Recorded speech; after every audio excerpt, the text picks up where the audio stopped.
Bob. New at 8 o'clock, the Seminole County Sheriff's Office battling crime by going straight to the source. They're now offering a program to help opioid-addicted inmates turn their lives around. And we're always happy to have the sheriff himself joining us this morning. Dennis Lima, good to see you, sir. Thank you, Bob.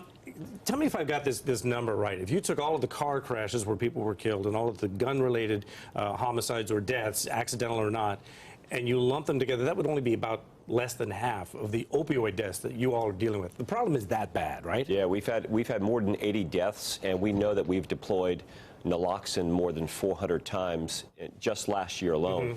And we think that number is underreported, Bob. Now, you were tasked with finding a way to combat this. Now, what have you come up with? This is an actual place that people can go to get clean or to get help? Yeah. What we've been able to find is we know that medical assisted treatment works. We know that cognitive behavioral therapy works. And for the most part, we're not dealing with bad people and trying to make them good, but rather sick people and try to make them well. And, I don't even use the word jail when I refer to our facility, because to me, jail represents the brick and mortar that holds people in. And the correctional term with that represents the behavior that should occur in there. Now, people are going to say, well, an inmate is in jail, accused of either being on opioids or whatever. Aren't they, when they're in there, because just by definition they're separated from the drugs, don't they just go cold turkey and are somehow able to get off of it, or is that not the case? Well, yeah, they abstain while they're in there, but the average person remains in a local receiving facility for typically 22 days. Okay, so that's not really enough time to get clean. And you know what? This population has a higher risk of overdosing and dying when they're released. And then ultimately, these are our neighbors. And I will tell you, if one of the people that are incarcerated right now is in there and they're going to come back into my community, I have an expectation as a citizen that we're going to try to fix them before they're released. Right, because then you have to deal with the problem of them getting out, being on drugs, and then Lord knows what they might commit while they're out there. You have to deal with There's a direct correlation with other types of crime and dependency on a drug. And we have to remember, Bob, that 80% of the people who are now addicted to opioids were at one time legally prescribed the drug for a pre-existing legitimate medical condition. And this isn't a soft on crime approach. Actually, to the contrary, we've charged 13 people in Seminole County with first-degree murder for dealing deadly doses of narcotics.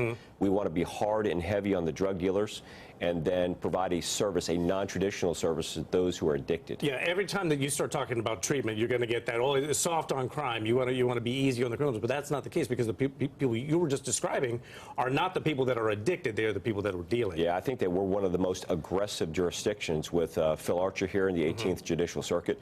We're one of the most aggressive on the drug dealers, but at the same time, we're losing people at an unprecedented pace, and we have to do something about it. You're dealing with an epidemic, right? There's no question about it. This is social service epidemic, mental health, substance abuse. It's all tied in. In the end of the day, crime is a symptom of another problem. And if we're going to fix crime, we have to fix the underlying conditions that lead people to commit that act in the first place. Who's going to staff this place? So we have this staffed with partnering professionals from the faith-based community, our healthcare providers, and this is just one step in a comprehensive plan. We have the Seminole Collaborative Opioid Response Team that you featured here, where we go out to those overdoses, but some of those individuals are going to end up incarcerated.